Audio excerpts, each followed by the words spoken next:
Terjadi di kawasan Ahuru, Kota Ambon pada Selasa 9 November sekira pukul 7:40 waktu Indonesia Timur.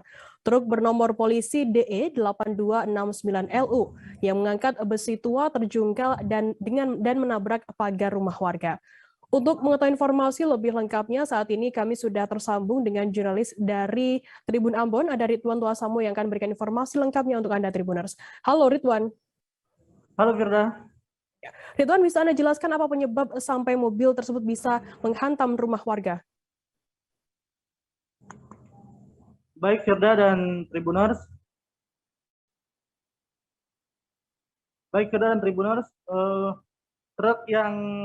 Kejadian truk menghantam rumah warga bermula ketika truk tersebut melaju dari arah kawasan Karpan, Karangpanjang menuju kawasan Ahuru.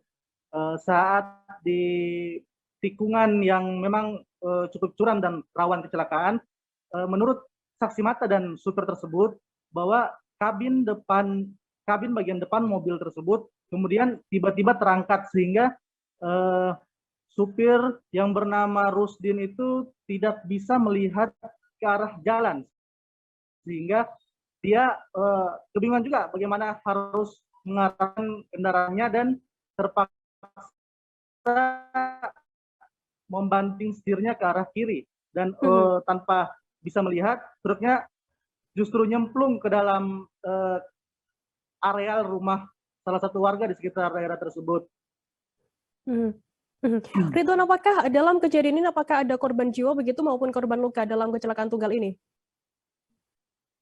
Baik, untungnya dalam kejadian tersebut tidak ada korban jiwa maupun korban luka-luka. Bahkan supir yang mengendarai truk tersebut tidak mengalami luka sedikit pun. Hanya memang dia terlihat shock ketika kami memantau di lapangan. Supirnya terlihat shock karena dia ketakutan karena membawa truk yang bukan miliknya. Jadi dia juga agak kebingungan karena entah mau minta tolong kepada siapa, dan dia cukup dikerumuni oleh warga sekitar, sehingga supir tersebut terlihat cukup shock.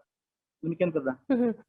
Kemudian Ridwan, bisa Anda jelaskan bagaimana terkait jalannya proses evakuasi dari pihak kepolisian sendiri untuk mengangkat badan truk di sana?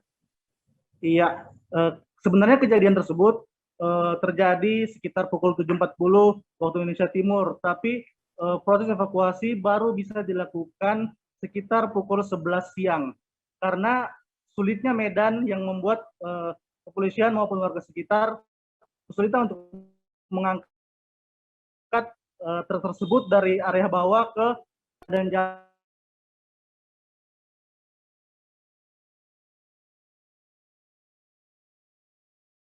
Halo rekan Ridwan.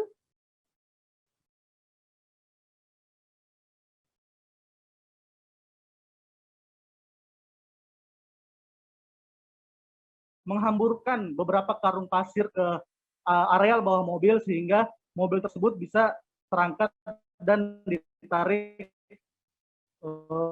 oleh truk DRHP. Kemudian truk tersebut baru bisa dievakuasi sekitar pukul 14.00 waktu Indonesia Timur karena kesulitan untuk mengangkut. Dan areal jalan tersebut juga terjadi kemacetan yang cukup panjang selama beberapa jam karena proses evakuasi yang berlangsung. Baik, terima kasih rekan jurnalis dari Tribun Ambon Ridwan Tuasamo atas laporan Anda dan selamat. Hai pemirsa Sri Popo TV, jangan lupa komen, like, dan subscribe serta tonton terus berita-berita terupdate lainnya ya.